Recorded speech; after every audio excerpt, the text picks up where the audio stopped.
தந்தை, மகன், தூய் ஆவியாரின் பெயராலே ஆமென். ஆன்ம வழிகாட்டி ஏப்ரல் மாதம் 1ஆம் தேதி புதன்கிழமை. புனித வாரத்தின் புனிதப்படுத்துகின்ற தயாரிப்பின் ஜெபம். அன்புள்ள ஆண்டவரே இயேசுவே, உமது பாடுகளாலும் உயிர்த்தெழுதலாலும் நீர் இவ்வுலகிற்கு ஜீவனை கொண்டு வந்தீர்.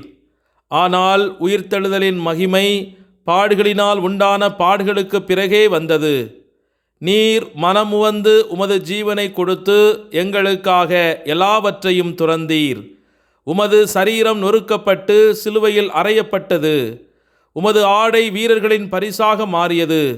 உமது இரத்தம் மெதுவாகவும் உறுதியாகவும் வடிந்து போனது. உமது தாய் அன்புக்குரிய சீடனிடம் ஒப்படைக்கப்பட்டார். சிலுவையில் கிடத்தப்பட்டு உலக சொத்துக்கள் மற்றும் மனித உதவிகள் அனைத்தும் பறிக்கப்பட்ட நிலையில் முடிவு வந்துவிட்டது என்று உமது தந்தையிடம் கதறினீர். உமக்கு கொடுக்கப்பட்ட வேலையை நீர் நிறைவேற்றி உமக்கு மீதமிருந்த கொஞ்ச ஜீவனையும் ஒரு பரிபூரண பரிசாக அவருடைய கரங்களில் ஒப்படைத்தீர். ஆண்டவரே, நீர் காட்டிய முன்மாதிரியின்படி எல்லா துன்பங்களையும் ஏற்றுக்கொள்ள எங்களுக்கு கற்றுக் கொடுத்தருளும். எங்கள் மரணத்தை உமது மரணத்திலும் எங்கள் பலவீனத்தை உமது கைவிடுதலிலும் நாங்கள் வைக்க அருள் தாரும். எல்லைகளற்ற அந்த அறிவற்ற அன்பினால் எங்களை இறுக பற்றி கொள்ளும். உம்முடன் நித்திய ஜீவனுக்கு நான் உயிர்த்தெழும்படி உம்முடன் எங்களை தந்தைக்கு ஒப்புக்கொடுக்க அருள் தாரும். ஆமேன். மத்தேயு நற்செய்தி 26ஆம் அதிகாரம் 24வது இறைவார்த்தை. மானிட மகன் தம்மை பற்றி மறைநூலில் எழுதியுள்ளபடியே போகிறார். ஆனால் ஐயோ, அவரை காட்டி கொடுக்கிறவனுக்கு கேடு. அம்மனிதன் பிறவாதிருந்தால் அவனுக்கு நலமாயிருந்திருக்கும் என்றார். இது கிறிஸ்து வழங்கும் வாழ்வு தரும் நற்செய்தி. கிறிஸ்துவே உமக்கு புகழ். சிந்தனை. கடைசி ராவுணவு அருளின் மகிமையான தருணமாகவும் துரோகத்தின் வேதனையான தருணமாகவும் விளங்கியது. அந்த உணவின் போது இயேசு நற்கருணை ஏற்படுத்தினார். அது காலத்தின் இறுதி வரை அவருடைய மீட்பின் தியாகத்தை நிலைநிறுத்தும் தமது திருவுடல், திருரத்தம், ஆன்மா மற்றும் தெய்வீகம் ஆகியவற்றை உள்ளடக்கிய ஒரு கொடையாகும். அந்த புனித உணவின் போதுதான் இயேசுவின் நெருங்கிய தோழர்களில் ஒருவர் 30 வெள்ளிக்காசுகளுக்காக அவர் முகத்துக்கு நேராக பொய் சொல்லி அவரை காட்டிக் கொடுக்க தீர்மானித்தார். தோராவின்படி ஒரு காளை ஒரு அடிமையை கொண்டால் அதன் உரிமையாளர் அந்த அடிமையின் எஜமானனுக்கு 30 வெள்ளிக்காசுகளை கொடுக்க வேண்டும். இதில் உள்ள புனித முரண் என்னவென்றால், இயேசு எல்லா மக்களையும் பாவத்தின் அடிமைத்தனத்திலிருந்து விடுவிக்க வந்திருந்த போதிலும் யூதாஸ் ஒரு அடிமையின் விலைக்காக அவரை காட்டிக் கொடுத்தான். அவர்களில் ஒருவன் தன்னை காட்டிக் கொடுப்பான் என்று இயேசு 12 தெரிவிக்கும் போது அவர் அதை கோபமாகவோ சுய இரக்கமாகவோ இன்றி செய்கிறார். அவருடைய வார்த்தைகள் மனத்தெளிவு மற்றும் சாந்தம் ஆகியவற்றுடன் கூடிய பரிசுத்தமான துக்கத்தை பிரதிபலிக்கின்றன. இந்த துக்கம் தனக்கு வரவிருக்கும் துன்பத்தை குறித்த வெறும் வருத்தம் மட்டுமல்ல, மாறாக தன்னை காட்டிக் கொடுப்பவனின் வழிதவறிய ஆன்மாவுக்காக உண்டான அன்பு நிறைந்த துக்கமாகும்.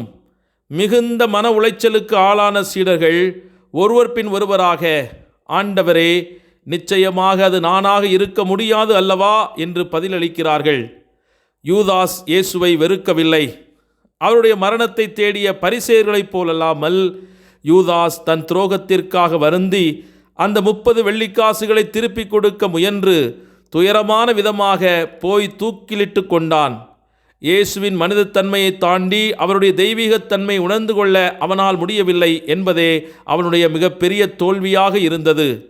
அவனுடைய கண்கள் தன் மீதே, குறிப்பாக தன் பேராசை மற்றும் சுயநல ஆசைகளின் மீதே நிலைத்திருந்தன. இதேபோல் விசுவாசம், அர்ப்பணிப்பு மற்றும் ஆராதனை இல்லாமல் நாம் நற்கருணையை அணுகும்போது கிறிஸ்துவை விட நம்மீதே அதிக கவனம் செலுத்தும் யூதாஸின் தவறில் நாமும் விழும் அபாயம் உள்ளது. திருப்பலியில் நாம் ஆண்டவரே இறங்கும் என்று சொல்லுகிறோம், ரபியே இறங்கும் என்று சொல்வதில்லை. இந்த ஜெபம் நம் இதயத்தின் ஆழத்திலிருந்து வர வேண்டும். இறைவனையே அதன் ஊற்றாக கொண்டு இரக்கத்திற்கான நமது தேவையை அது உணர வேண்டும். புனிதப்படுத்தலின் போது நாம் முழங்காலிடும்போது நம் இதயங்கள் என் ஆண்டவரே, என் கடவுளே என்று கதற வேண்டும்.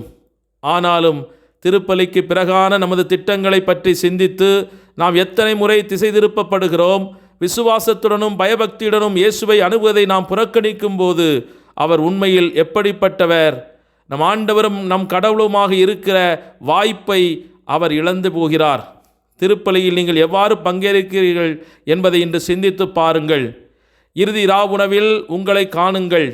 நீங்கள் கலந்து கொள்ளும் ஒவ்வொரு திருப்பலியுடனும் அந்த தருணத்தை ஒன்றிணையுங்கள்.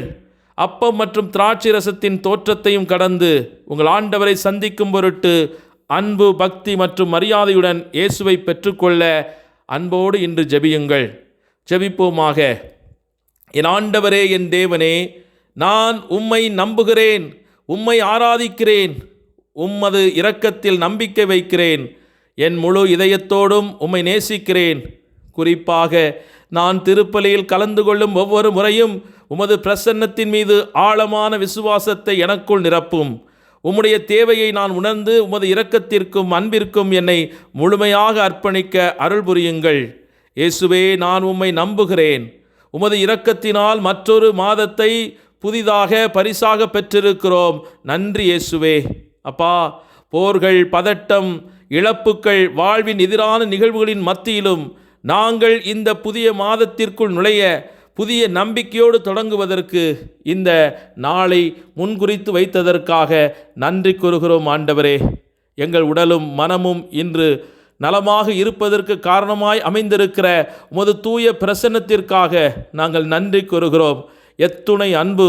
வியப்புக்குரிய உமது பிரசன்னத்தினால் எங்களுக்கு கிடைத்திருக்கிற வாழ்வுக்காகவும் வளர்ச்சிக்காகவும் பாதுகாப்புக்காகவும் உமக்கு நன்றி கூறுகிறோம்.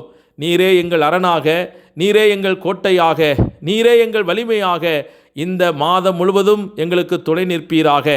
அன்பு ஆண்டவரே, போர்களின் பதட்டத்தால் இருளடைந்து கொண்டிருக்கிற, நம்பிக்கை இழந்து கொண்டிருக்கிற இந்த சமூகத்தின் மக்களை நீர் திடப்படுத்தி அருளும். இந்த போர்கள் விரைவாக முடிவுக்கு வரவும், அமைதி திரும்பவும், நாட்டில் நலமான வாழ்வு செழிக்கவும், பொருளாதார நலன்கள் பலப்படவும், இன்று வழங்குகின்ற நாட்களிலே நடக்கப் போகிற இந்த தேர்தல் களத்திலே நல்லதொரு தலைவர்கள் தேர்ந்தெடுக்கப்பட நீவிர் தாமே ஞானத்தின் ஆவியை உமது பிள்ளைகளுக்கு தந்தருளும். இந்த கோடை வெயிலின் வெப்பத்தின் தாக்கத்தை நாங்கள் உணர்ந்து கொள்ள முடியாதபடி உமது அருள் இரக்கம் எங்களை சூழ்ந்து கொண்டு வழிநடத்தட்டும். புனித வாரத்தினுடைய புனித நாட்களை நாங்கள் புனிதமாக கடைபிடிக்க எங்களுக்கு அருள் தாரும்.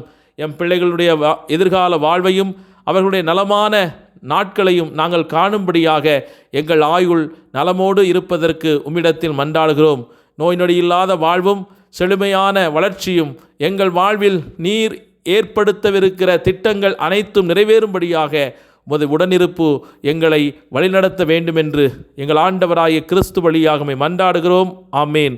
எல்லாமல்ல இறைவன், தந்தை, மகன், தூய ஆவியானவர் உங்கள் ஒவ்வொருவரையும் நிறைவாக ஆசீர்வதித்து புனிதப்படுத்தி வழிநடத்துவாராக. ஆமேன். இயேசுவுக்கே புகழ், இயேசுவுக்கே நன்றி. மரியே வாழ்க. இயேசுவின் இரத்தம் ஜெயம்.